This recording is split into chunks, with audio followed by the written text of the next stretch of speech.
지금 한국 사회는 부동산 가격의 폭등으로 많은 사람들이 고통을 받고 있고, 또 어떤 사람들은 불만이 너무 많은 거죠. 연일 TV와 신문과 방송에서는 부동산 값, 또 세금 이런 얘기들이 계속 나오면서 계속 불만스러운 목소리들이 나오고 있습니다.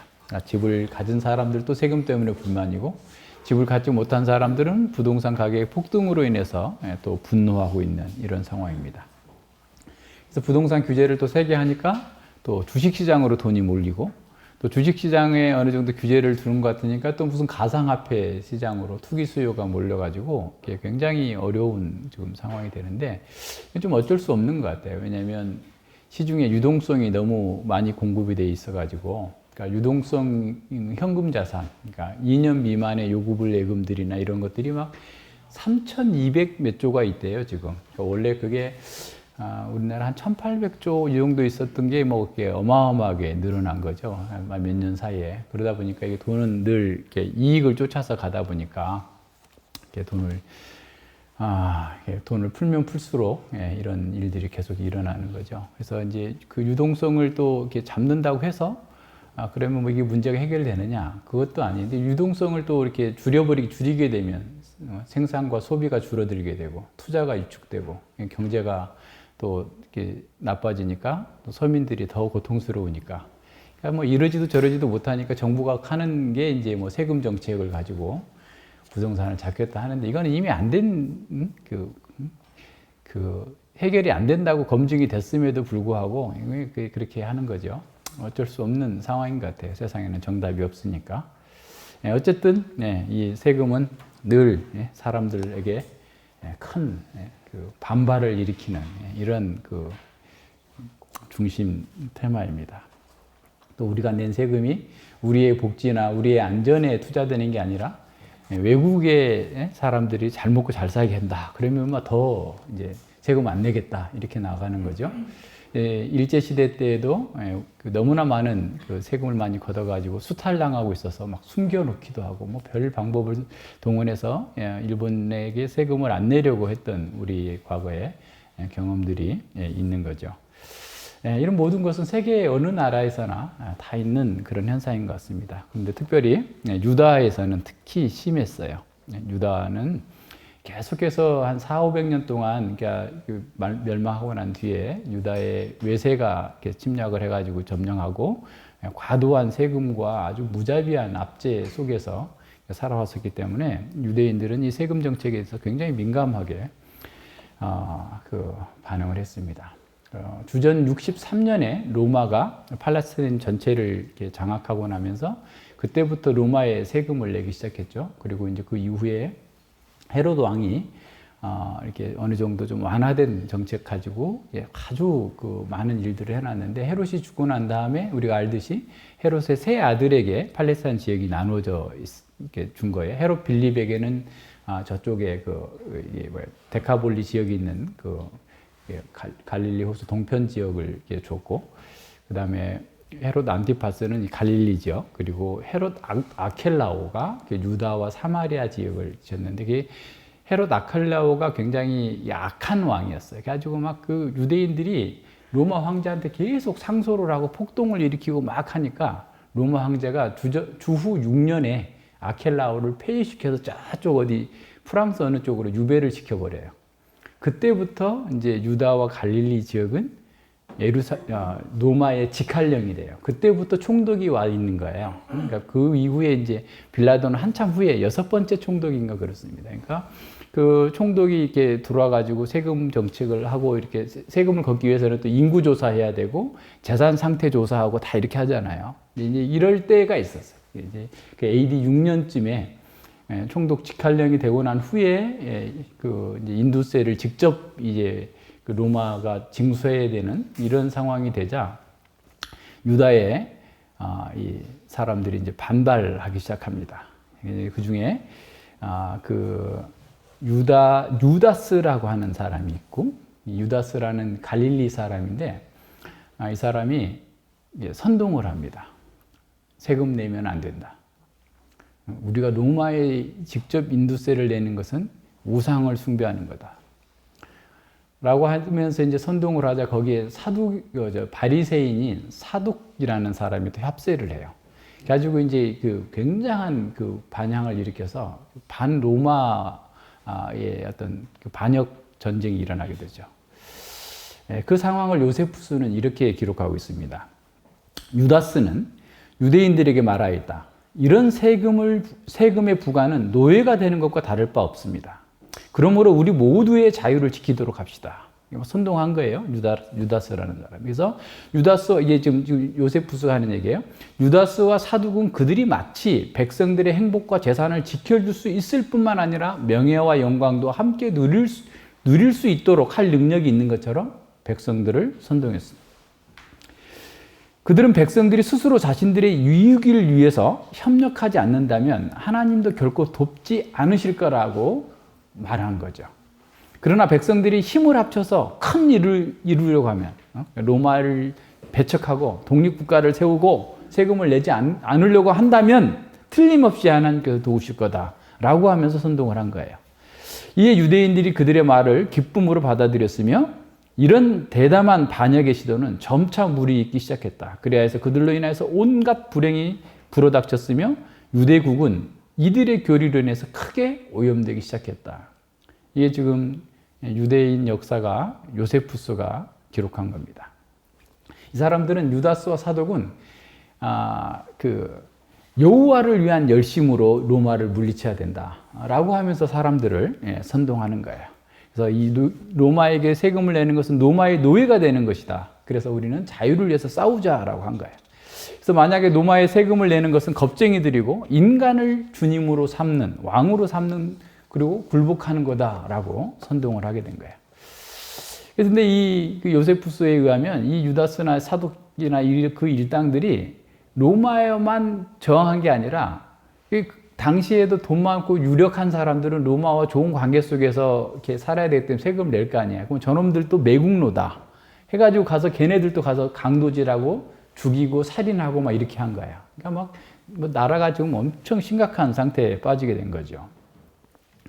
그래서 요세푸스는 그들이 공공의 복지를 위한다고 선동했으나 실상은 자기 이익을 위해서 반역을 저질렀다라고 기록하고 있습니다.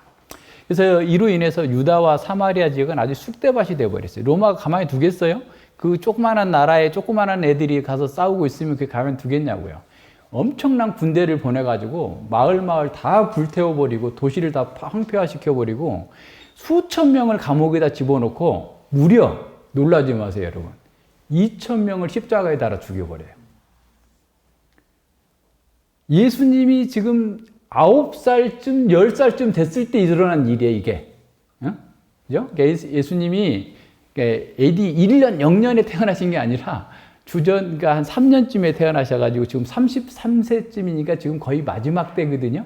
그러니까 예수님이, 그러니까 우리가 33살인데 10살 때 기억 있을 거 아니에요. 그러니까 이게 유다 지역에서는 이 세금 문제로 인해서 그렇게 2,000명이 십자가에 못 박혀 죽었다고 하는 그 끔찍한 사건들을 기억하고 있기 때문에 모든 사람들이 어떻게 보면 트라우마로 지금 있는 그런 상황입니다. 그러니까 이런 배경을 알고서 지금 이 논쟁을 보면 이 상황이 지금 어떤지가 더 분명하게 드러나요. 이 상황이. 그러니까 이게 그냥 뭐 세금을 바칠까요 말까요 이런 정도 얘기가 아니고, 너도 한번 로마에 저항해서 해봐. 지금 이거예요. 한마디로 말하면. 이 상황을 이제 보는 거예요. 그러니까 지금 성전에서 예수님께서 지금 자신들의 터전에 와가지고 막 함부로 가르치고 막 이렇게 해서 그걸 예수님의 권위에 대해서 도전하자 그래서 3가지 비유를 통해서 그들에게 그들의 죄악과 그들의 문제를 다 폭로하시니까 이 사람들이 거의 그냥 그렇게 상태가 된 거예요. 그냥 도무지 어떻게 당해낼 방법이 없어서 머리를 싸매고 해가지고 이제 마지막 3개의 반전의 카드를 들어댑니다. 세금 문제, 그 다음에 부활 논쟁, 그 다음에 율법 논쟁 가지고 3개의 과정이 나오죠. 그리고 이제 마지막에 22장 마지막에 예수님께서 다시 그들에게 반대되는 질문을 하나 던지고 23장에서는 이제 그들에 대한 화가 선포되는데 그것의 첫 번째, 예수님을 좀 넘어뜨리기 위한 마지막 지금 3가지의 시도 중에 첫 번째가 바로 이 세금 논쟁입니다. 그래서 오늘 그 부분을 봅니다. 예. 15절에 보면 이에 바리새인들이 가서 어떻게 하여 예수로 말에 올무에 걸리게 할까 상논하고 자기 제자들을 헤롯 당원들과 함께 예수께 보내요. 그랬어요.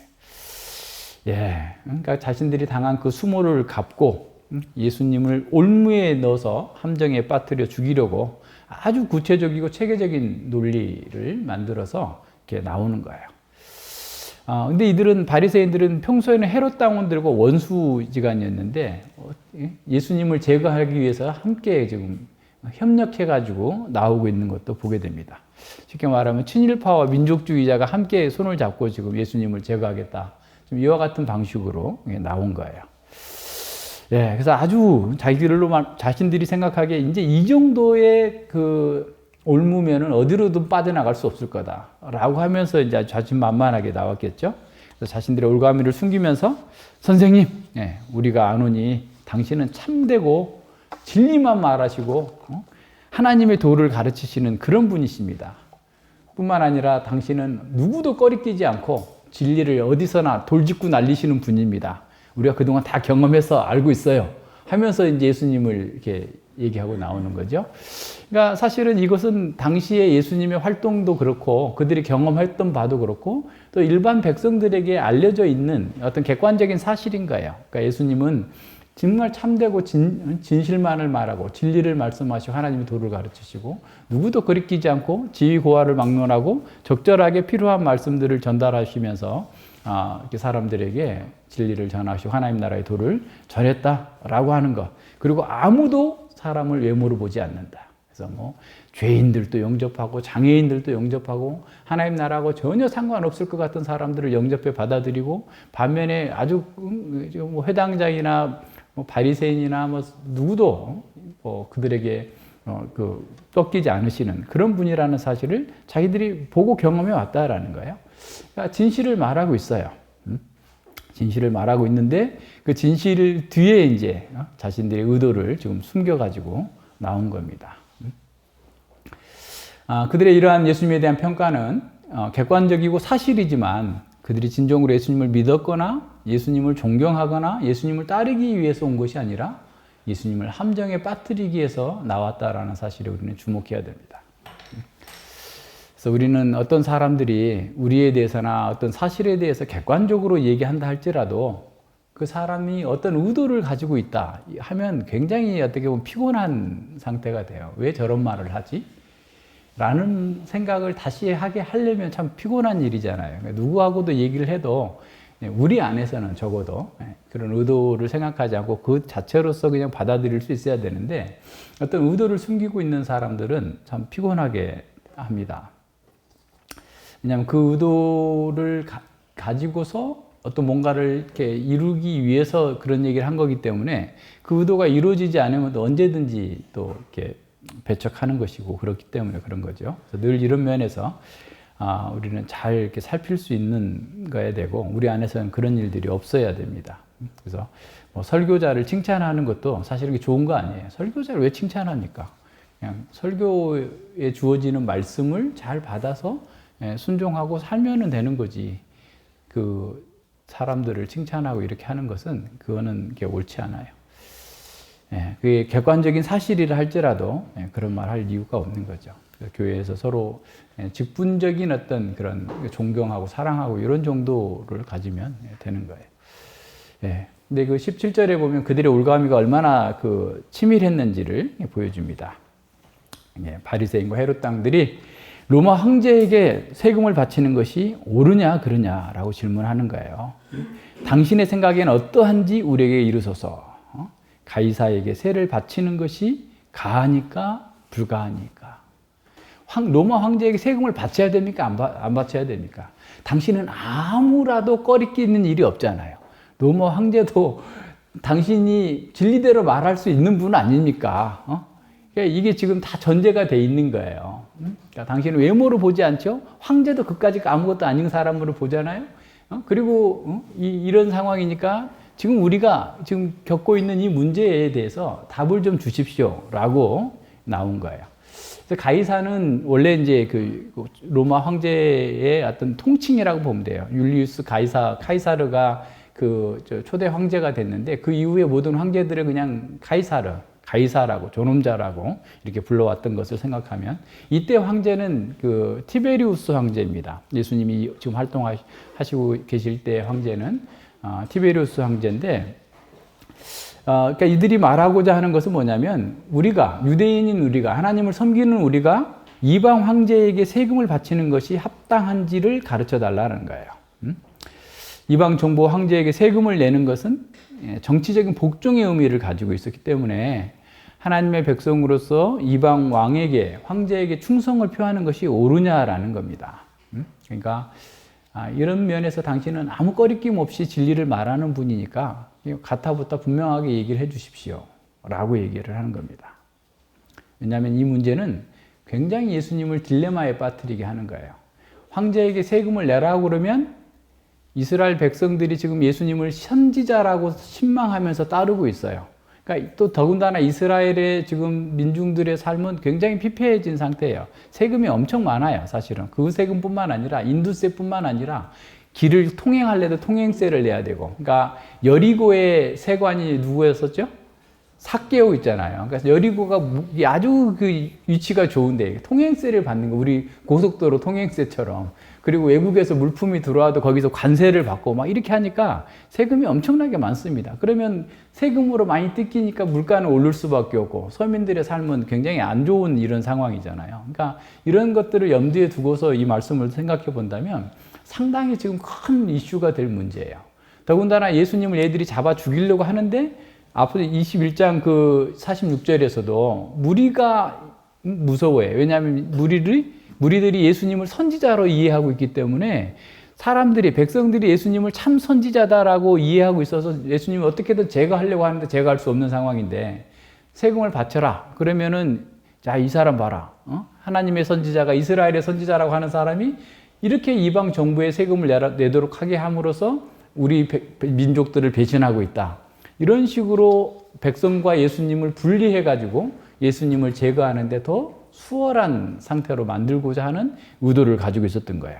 반대로 세금을 내지 말라라고 했다면 이 사람 전에 유다스 같은 사둑 같은 아주 로마의 반정부 활동을 하는 이 사람을 지금 사람들을 막 따르고 유다와 갈릴리와 온 세상 돌아다니면서 제자들을 끌고 다니는데 결국은 그와 같은 로마의 반역을 하는 사람이다, 일당이다 해가지고 지금 집어 넣으려고 하는 그런 그 괴계를 가지고서 나온 겁니다. 자, 그러니까 이게 얼마나 지금 이들이 생각을 많이 했겠어요. 그죠? 그러니까 예수님으로 자기들 생각으로는 어떻게 대답을 해도 예수님은 자기들의 올무에 걸렸다. 라고 하면서 이제 마지막 지금 일격을 가하고자 하는 이런 상태에 있는 겁니다. 그래서 어느 쪽으로도 빠져나갈 수 없는 그런 치밀한 덫을 가지고 나온 거예요.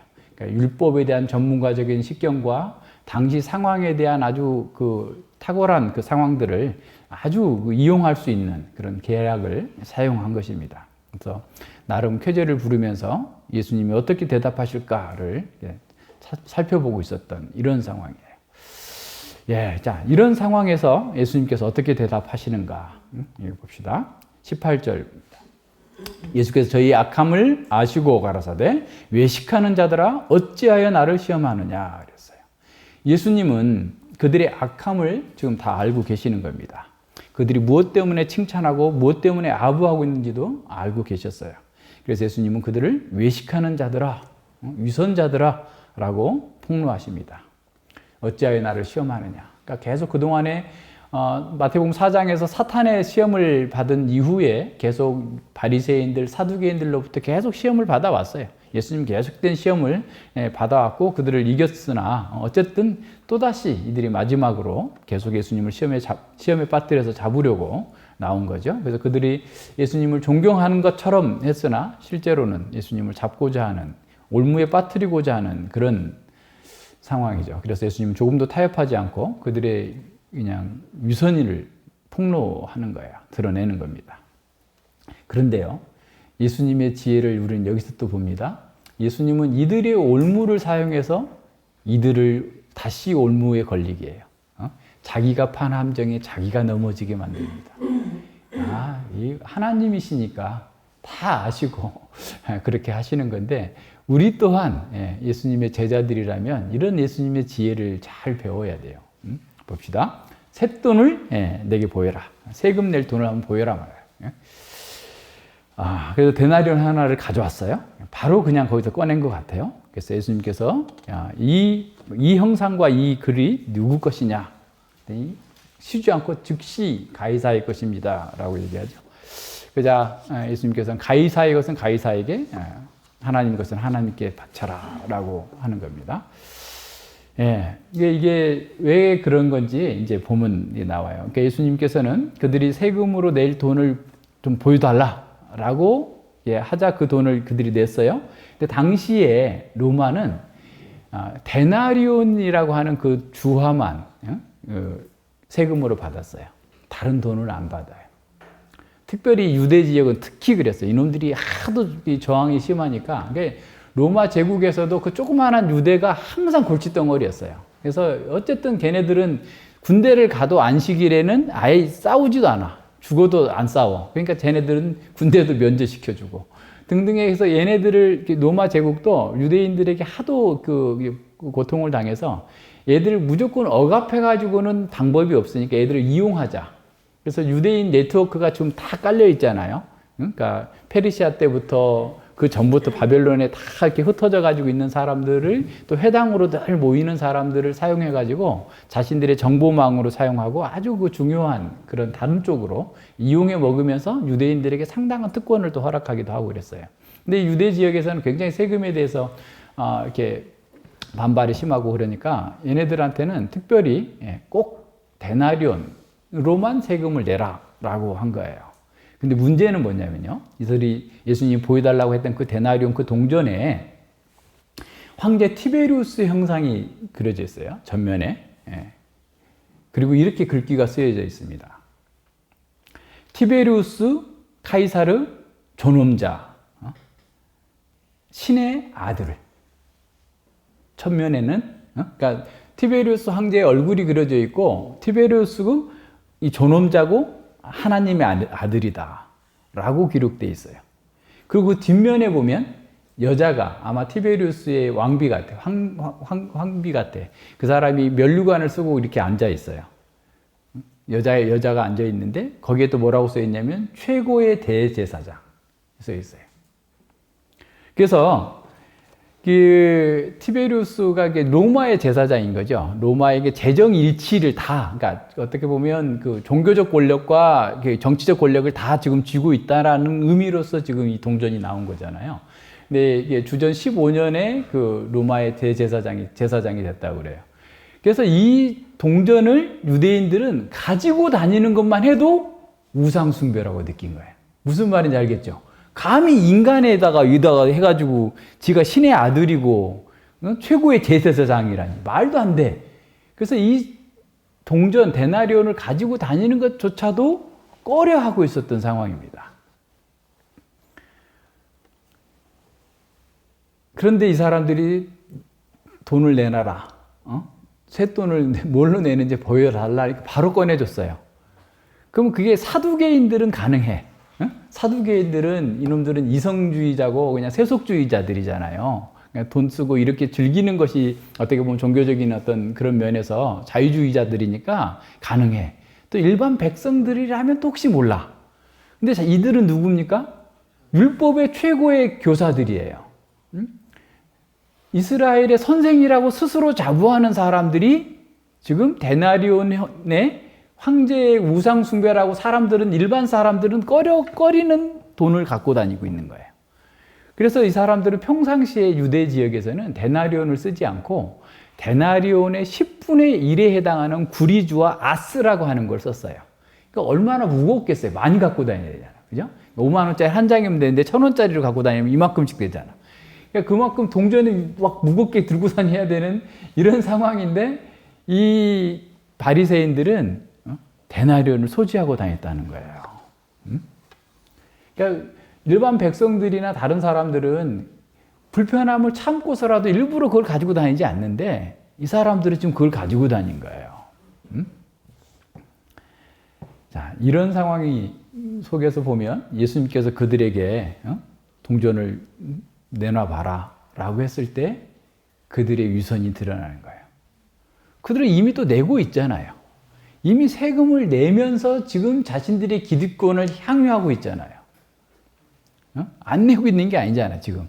자기들이 율법의 최고의 권위자들이라고 하면서 아예 안 내면서 이제 낼까요 말까요 묻는 게 아니고 이미 내면서 가지고 다니면서 일반 백성들마저도 그걸 거부하고 꺼려하고 있는 것들을 자신들을 하면서 예수님께 나온 거예요. 예수님이 그걸 들춰내신 거예요. 그럼 옆에서 백성들이 보고 있으면 깜짝 놀랐을 거 아니에요. 아니, 저 바리새인들이 저걸 가지고 다닌단 말이야? 그러니까 예수님을 지금 올무에 넣어가지고 예수님과 백성들 사이를 갈라놓으려고 했던 그런 의도가 반대로 돼버린 거죠. 자신과 백성들을 갈라놓는 상황이 돼버린 거예요. 무슨 말인지 아시겠죠? 그래서 예수님께서 이 형상과 이 길이 무엇이냐, 누구 것이냐라고 물으신 거예요. 그래서 그들은 조금도 망설임이 없이 가이사, 하나님의 아들, 최고의 제사장이라고 써 있는 것을 그냥 대놓고 즉답하는 게 즉답. 그러자 예수님께서는 그들에게 가이사의 것은 가이사에게, 하나님의 것은 하나님께 바치라 라고 말씀합니다.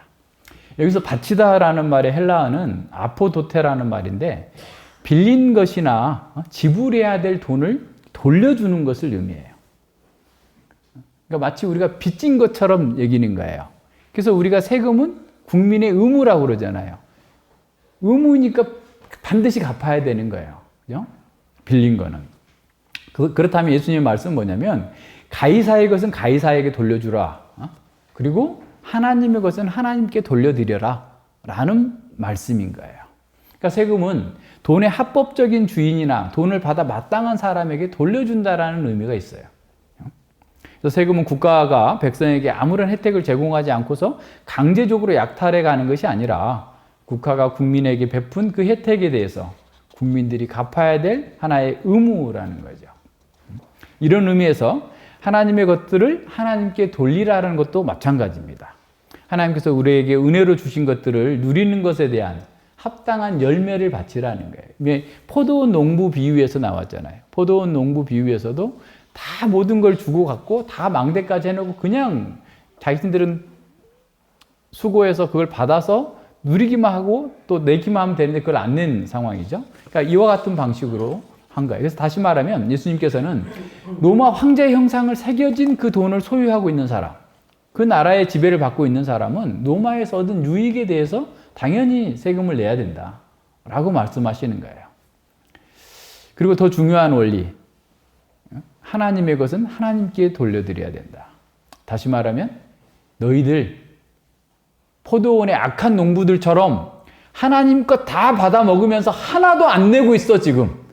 하나님께 너희들은 한 푼도 내고 있지 않는 악한 종들이야 라는 것에 함의되어 있어요. 이 말씀에. 가이사의 거 가이사에게 내고 하나님의 거 받았으면 하나님께 돌려드려야 돼. 너희들 지금 내고 있니? 지금 이렇게 말씀하시는 거예요. 시편 24편 우리가 찬양한 것처럼 땅과 그 안에 모든 것들이 다 여호와의 것이라고 하면서 그 충만한 것이 다 여호와의 것이라고 하면서 하나님께 뭘 너희들이 내고 있느냐? 우리의 생명과 재산과 나라와 모든 것들이 다 하나님의 것이라고 한다면 하나님께 뭘 내고 있니? 라고 지금 그들을 치시는 겁니다. 로마 제국 안에 있는 모든 사람이 로마 황제에게 속한 것처럼 로마 황제를 비롯한 모든 세계가 다 하나님께 속한 것이다. 로마 황제도 하나님의 피조물이고 하나님의 뜻을 이루는 종에 불과하다. 따라서 황제에게 세금을 바치는 사람이라고 한다면 하나님께는 더더욱 세금을 바쳐야 되지 않겠느냐라는 말씀인 거죠. 하나님께 마땅히 돌려드려야 될 것을 돌려드려야 되지 않겠느냐라는 거예요. 또한 하나님께 돌려드려야 할 것을 황제가 가로채려고 한다면 그건 우리가 줄 수 없고 안 된다는 거예요. 영역이 다르다라는 거예요. 하나님의 것과 황제의 것, 국가의 것은 다른 거다. 국가가 하나님의 것을 내놓으라 라고 하면 우리는 거기에 따라갈 수 없다라는 사실을 이 말씀 가운데서도 원리적으로 드러나 있습니다. 예수님은 바리새인들이 로마 황제에게는 세금을 바치면서도 하나님의 것을 하나님께 돌려드리고 있지 않다라는 사실을 폭로하신 겁니다. 그들은 포도원의 악한 농부들처럼 하나님께 주신 모든 은사를 누리고 살면서도 하나님께 돌려드려야 될 그 열매를 착복해버린 악한 종들이다라고 선언하시는 거죠. 바리새인들이 로마의 보호 아래서 로마가 제공한 혜택과 특권을 향유하고 있었습니다. 그들은 이미 로마의 세금을 내고 로마에게 복종하면서 자신들의 특권적인 지위를 누리고 있었어요. 그런 자들이 예수님에게 로마에게 세금을 내는 것이 율법에 적법한 일인지를 물었다고 하는 것은 그들의 외식과 그들의 이중성을 더 분명하게 보여주는 겁니다. 만약에 로마에 세금을 내는 것이 율법에 금하는 것이라고 한다면 자신들이 율법의 전문가니까 자신들이 먼저 내지 않았어야 되죠. 그죠? 근데 율법의 전문가로 활동하면서도 진실로 그들의 관심은 율법에 올리는 하나님의 영광에 있었던 게 아니에요. 그럼 뭐에 있었을까요? 그들은 기존의 율법과 기존의 체제를 통해서 자신들의 기득권을 보호하는 것이 목적이었던 거예요. 자기 이익을 챙기는 것이 목적입니다. 율법 준수가 자기 이익에 맞으면 율법을 따라가는 거예요. 근데 율법이 자기 이익과 반하면 다른 방식으로 해석해서 빠져나가는 거예요. 그러니까 자기 이익에 맞아서 율법을 지키는 것은 정말 하나님을 사랑해서 지키는 게 아니죠. 진정으로 자기 사랑 때문에 율법을 지키는 것이나 마찬가지잖아요. 그게 위선적인 행동인 거죠. 예수님은 그들의 위선과 거짓을 모든 사람들 앞에 폭로하셨습니다. 동시에 제자들에게 이 세상의 주인이 누구이고 제자가 이 땅에 사는 동안에 국가에 대해서 어떻게 생각해야 되는 건가에 대한 바른 관점을 갖도록 가르쳐 주시는 겁니다. 예수님은 우리에게 모든 권위의 원천과 소유권은 하나님께 있음을 천명하십니다. 바울 사도가 로마서 13장에서 그 국가관에 대해서 말씀하신 것도 사실은 여기에 다 예수님의 가르침 속에서 나온 것이죠.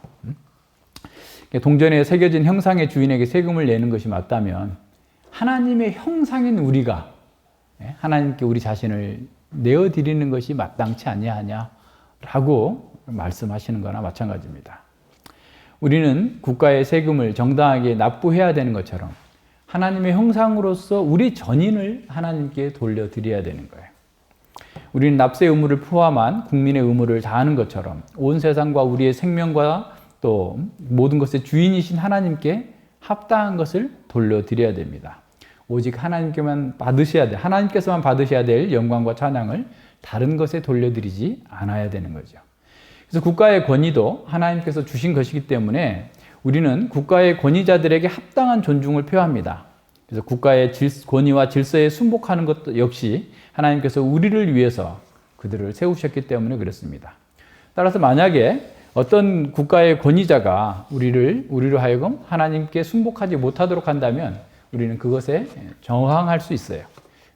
왜냐하면 그 하나님께 주신 그 권위를 잘못 사용하고 오용하고 있기 때문에 그렇습니다. 그래서 우리는 하나님의 형상으로서 하나님께 마땅히 드려야 할 것을 피조물에게 돌릴 수 없다라는 사실을 기억하면서 하나님께 정당하게 드려야 됩니다. 바리새인들과 헤롯 당원들은 이 말씀을 듣고 놀라서 할 말을 잃고 떠나갔습니다. 그들은 자신들이 만든 올가미에 자신들이 빠졌다는 사실을 깨달았게 된 거예요. 그들은 황제의 형상을 주머니에 넣고 다님으로써 하나님이 아니라 우상을 숭배하는 자라는 사실을 공개적으로 드러나게 된 겁니다. 뿐만 아니라 하나님 형상으로서 하나님께 바쳐야 할 것을 바치지 않고 있는 배은망덕한 자라는 사실이 이를 통해서 만천하에 드러나게 됐습니다. 아마도 그들은 얼굴이 뜨뜻미지근해가지고 그냥 수치심 때문에 아마 속히 그 자리를 빠져나갔을 것 같아요. 자, 바리새인들은 자기의 지혜로 예수님을 올가미에 잡으려 질문했었습니다. 로마의 세금을 납부하면서 백성을 선동하여 반란을 일으켰던 그 주동자 2천여 명이 십자가에 달려 죽은 그 비참한 최후를 맞은 사건, 그 당시까지도 예수님이 당시까지도 많은 유대인들에게 지울 수 없는 트라우마로 남아 있었을 것입니다. 바리새인들은 자신들의 올가미에 예수님도 잡힐 것으로 예상했습니다. 세금을 거부하는 것은 로마의 반란을 유도하는 행동이었고 세금을 납부하라는 것은 백성들의 신망을 배신하는 일이었기 때문에 그렇습니다. 그들은 예수님이 빠져나가지 못하고 꼼짝없이 걸러들었다고 생각했을 겁니다. 하지만 예수님의 지혜로운 답변으로 인해서 오히려 그들의 위선과 죄악이 폭로되었습니다. 그들은 이미 로마 황제에게 세금을 내면서 기득권을 유지하고 지도자 행세를 해왔습니다. 그들은 당연히 로마 제국에 돌려드려야 될 세금을 내고 있었고, 백성들 또한 로마가 자신들을 수탈한다고 느낄 정도로 세금 부과에 대해서 거부감이 있었다 할지라도 그들 역시 로마의 혜택을 누리고 있었어요. 백성들 입장에서도 로마의 통치는 상당히 법적인 통치였기 때문에 다른 나라들, 그 전에 셀루코스 왕조라든가 헬라 제국이라든가 그 이전의 왕조에 비해서 상당한 자유와 어떤 그게 있었어요. 그러니까 어쨌든 그 로마의 보호 아래에 있었기 때문에 세금 내는 것은 잘못된 게 아니에요.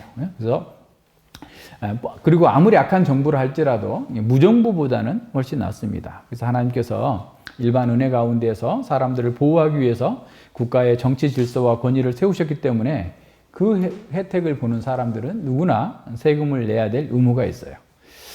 땅과 거기 충만한 것과 세계와 그 중에 거하는 자가 다 여호와의 것이도다 라고 하는 시편 24편 1절의 말씀 우리는 기억하고, 그 모든 것들 또한 하나님의 것이다 라는 사실을 기억해야 됩니다. 칼빈 선생님은 이렇게 말씀하십니다. 하나님은 구속의 측면에서 그 한 나라, 하나님 나라를 통치하시고 또는 교회를 통치하시고, 비구속적 측면에서는 세상 나라를 통치한다라는 거예요. 그러니까 다시 말하면 예수님은 영적인 하나님 나라를 구속주로 통치하십니다. 반면에 세상 나라는 창조주와 보존자로 다스리고 계시는 거예요. 그러니까 온 세상이 다 하나님의 것이고 예수님의 것이에요. 우리가 국가의 권력을 인정하고 합당하게 세금을 내는 것 역시 하나님의 주권을 인정하는 겁니다. 물론 국가도 오류가 있기 때문에 부당한 과세를 할 수도 있고 또 잘못된 법 집행으로 인해서 우리가 피해를 볼 수 있어요. 그렇다 할지라도 그것을 세금 내지 않는 구실로 삼고 저항하기보다 오히려 적법한 절차로 구제를 해야 됩니다. 이의 신청을 하고 이렇게 해야 돼요. 그리고 너무 기죽을 필요 없잖아요. 우리는 낼 건 내고 요구할 건 요구하고 이렇게 하는 거지. 잘못했으면 잘못했다 하고 정부가 잘못했는데 왜 당신들은 그렇게 하느냐라고 얘기할 수 있어야지 뭐. 그러니까 이런 민주국가에서는 그런 절차가 있으니까 거기에 맞춰서 해 나가면 됩니다. 바울 사도는 우리에게 이렇게 명령합니다. 각 사람은 위에 있는 권세들에게 굴복하라. 권세는 하나님께로 나지 않음이 없나니 모든 권세는 다 하나님의 정하신 바라. 사도는 세상의 권세도 하나님에 의해서 임명되었고 하나님의 사역자이고 하나님의 일꾼이라고 말씀합니다. 그래서 성도는 세상 나라의 권세를 거스르지 말고 굴복하고 복종해야 됩니다. 사도는 이 복종은 세금을 내고 예우 바른 존경과 존중으로 확대되어야 된다라고 말씀하고 있어요. 그래서 하나님의 백성이 된 신자라도 세속 권력에 대한 책무가 면제되지는 않습니다. 우리는 세상의 통치자들을 존경하고 존중할 의무가 있기에 늘 그들을 위해서 기도하는 사람입니다. 사도 바울은 사도의 직분을 수행하면서 로마의 시민으로서 자기의 권리를 주장했고 거듭해서 로마의 법정에서 증언했고 로마 제국의 사법제도의 항소 절차를 다 이용했어요. 그러니까 이 복음이 로마 제국 안에서 이동할 수 있었던, 확장될 수 있었던 것은 로마의 사법 체계가 너무 뛰어났기 때문에 그래요. 그래서 모든 법, 지금도 로마 법이 일반 법에 굉장히 모법으로 사용되고 있어요. 그래서 로마가 전 세계를 지배할 때 로마는 특별한 어떤 그 사상이 있었던 게 아니라 이런 실용적인, 로마의 법적인 실용적인 공정을 담보하는 그런 실용주의가 있었고, 그리고 백부장들이 굉장히 자부심이 강했어요. 백부장들이 불의에 타협하지 않고 아주 명예롭게 자기가 정의를 위해서 일하는 사람이다 라고 하는 것에 있어가지고 어디에서나 어떤 공정한 대우를 받을 수 있었어요. 그러니까 이런 제도가 있었기 때문에 복음이 로마 제국 전역으로 빠르게 확산될 수 있었어요. 그래서 바울 사도는 이것을 다 이용하면서 복음을 전하고 또 하나님 나라를 위해서 일했었던 겁니다. 그런 면에서 우리는 잘 주목해야 돼요. 근데 여기서 주목해야 될 것은 세상의 통치자들이 행사하는 권위의 성격이라는 거예요. 그러니까 국가의 권세는 그리스도인들이 우리가 고요하고 평안한 생활을 하게 하려고 주어진 것이에요. 그리고 선을 권장하고 자연법적인 선을 권장하고 악을 억제하는 것을 이렇게 억제하도록 하나님께서 국가 제도를 주신 거죠. 그래서 국가는 강제적인 수단, 칼을 사용해서 정의를 시행할 권위를 가지고 있습니다. 그래서 바울 사도는 이렇게 국가를 어기고 반역하는 것은 하나님의 간접적인 심판을 받는 거다라고 가르치고 있어요. 바울사도의 이런 가르침은 우리가 이미 공부했듯이 창세기 9장에 있는 일반 은혜의 언약 가운데에서 주어지고 있는 그 상황들을 보여주시고 있는 것이죠. 그래서 국가와 권세자들에게 합당한 것을 돌려주는 것이 모든 사람의 의무입니다. 우리가 하나님의 백성이 되었다고 해서 이 의무에서 면제되는 것이 아닙니다. 일반 시민들보다 더 신실하고 좋은 시민으로서 마땅히 국가에 돌려드려야 될 것을 돌려드려야 됩니다. 이것이 예수님의 가르침이고 신약성경의 가르침입니다. 우리는 세상 국가에 헌법에 규정된 6대 의무, 우리 원래 4대 의무라고 배웠는데 요새는 6대 의무가 나왔어요. 국방, 납세, 교육, 근로 의무가 있는데 자기의 재산권을 공공의 복리에 합당하게 행사하라. 5번째, 환경 보존의 의무까지 해서 국민의 6대 의무라고 하는데 이런 의무들을 잘 사용해야 돼요. 그러니까 요즘에도 무슨 가끔 뉴스에 보면 뭐 자기 땅이다고 막 아예 동네 사람 못 가게 무슨 뭐 다 이렇게 바리케이트를 쳐놓거나 또 어떤 사람은 그 학교 앞인데 무슨 뭐 이상한 무슨 인형 같은 아주 흉측한 것들을 막 달아놓고 이렇게 구청에 막 항의하고 막 이런 것이 뉴스에 나오던데 자기 재산권을 공공의 복리에 맞게 사용하지 않는 그러니까 헌법 정신에 위배되는 거예요. 근데도 구청에서나 무슨 뭐 어떻게 할 법이 없다 뭐 이렇게 얘기하는데 하여튼 뭐 어쨌든 우리는 세상의 법에 또 우리 국가의 의무에 충실한 그런 사람이 돼야 됩니다.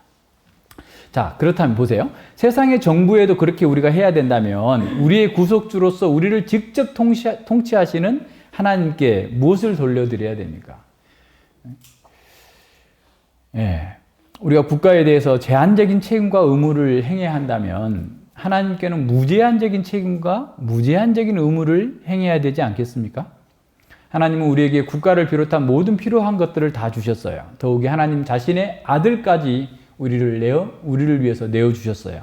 그렇다면 우리가 하나님께로부터 받지 않는 것이 무엇입니까? 아무것도 없죠. 단 하나도 없죠.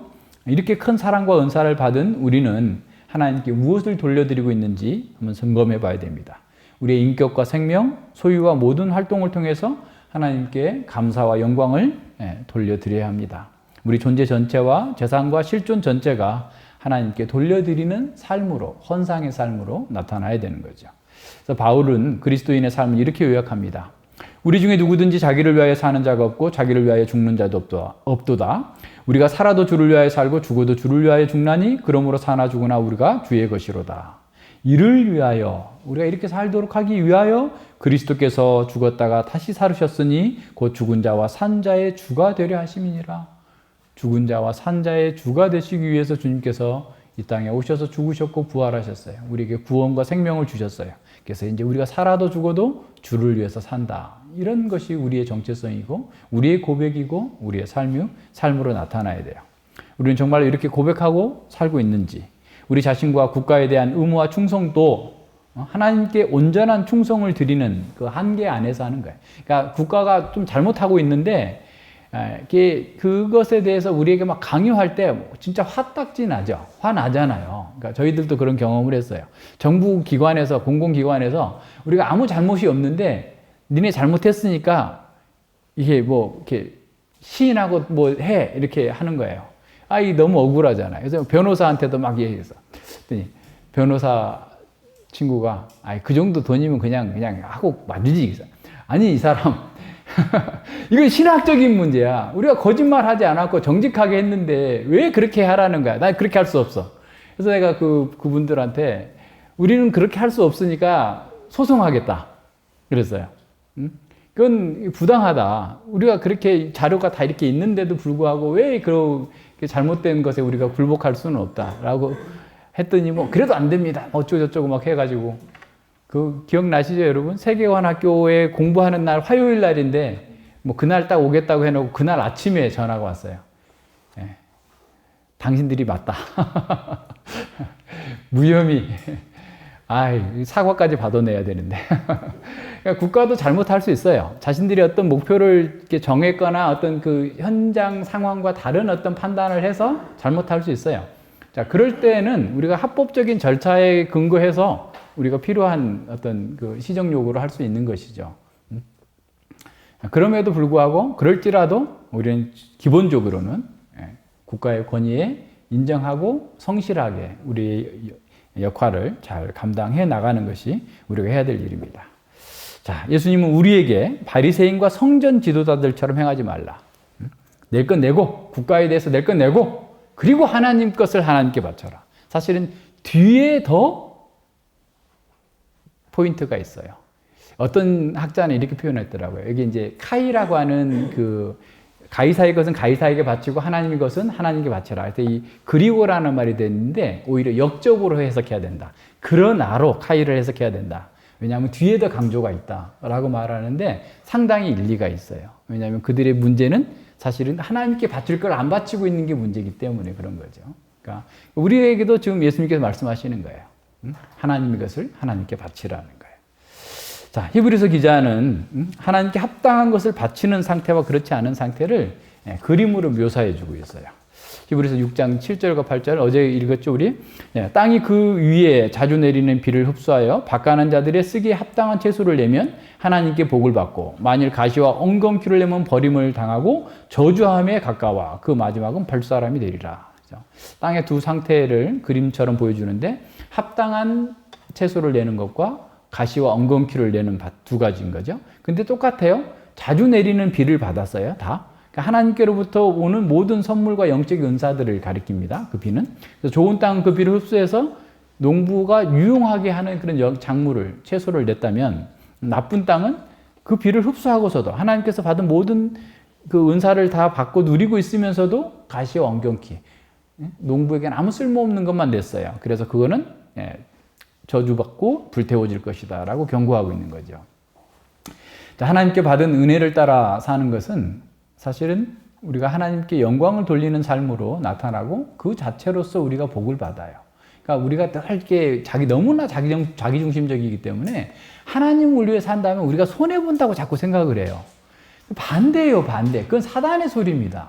하나님의 뜻대로 살면 우리에게 좋은 거예요. 우리가 복을 받아요. 우리가 영화롭게 돼요. 그런데 자꾸 거꾸로 생각해요. 잘 생각해야 돼요. 그래서 근데 하나님의 은혜를 받았는데도 불구하고 하나님께서 받을 수 없는 것들만 산출한다면 그것은 스스로 저주를 취하는 거예요. 심판을 취하는 겁니다. 우리 말라기 1장에서 보면 제사장들이, 사람들이, 백성들이 하나님께 바치는 제물을 가져왔는데 흠이 있는 걸 가져오는 거야. 좋은 건 다 자기 걸로 빼놓고 흠 있는 거 가져오니까 하나님께서 오죽 답답했으면 야, 그 니네 관리한테 갖다 줘봐라. 니네 총독한테 갖다 주면 그거 받겠냐? 아유, 참 너무한다 너희들 이라고 아주 한탄하시는데 하나님께서 우리에게 주신 것들을 다 돌아서 보면 사실은 우리 전인이 하나님께 다 가장 좋은 것으로 하나님께서 최고의 것을 주셨으니 최선의 것을 드려야 되는데 그냥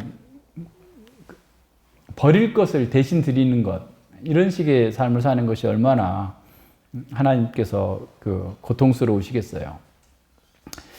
예, 바리새인들은 로마 제국에는 세금을 바쳤으나 하나님께 돌려드려야 될 것을 돌려드리지 않음으로써 결국 심판을 받게 됩니다. 예, 그래서 바리새인들은 우리에게 반면 교사입니다. 그렇다면 우리는 하나님께서 주신 선물에 합당한 영광을 돌리고 있는가? 기독교 학교를 보내야 된다. 함의에 대해서는 다 동의해요.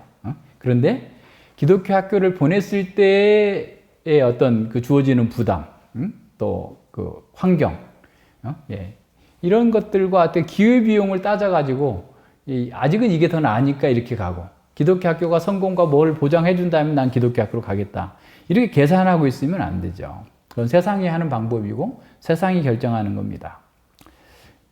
우리에게 이 자녀를, 사랑스러운 자녀를 주신 그 하나님께서 받으실 만한 열매를 만들어내는 것이 어떤 것인지, 가시와 엉겅퀴를 내는 것이 아닌지 한번 살펴봐야 됩니다. 믿음의 길은 성공이 보장되기 때문에 가는 게 아니에요. 하나님의 뜻이기 때문에 가는 거예요. 그거 분명하게 해야 됩니다. 이 길로 가면 성공할 거야. 그러면 성공이 신이에요, 그 사람에게는. 우리는 하나님이 우리의 신이고 우리의 주님이시기 때문에 성공하든 실패하든 주님께서 원하시면, 주님의 뜻이면 내가 가리라. 주님의 뜻이면 멈추리라. 이렇게 가는 사람이에요. 그게 믿음입니다.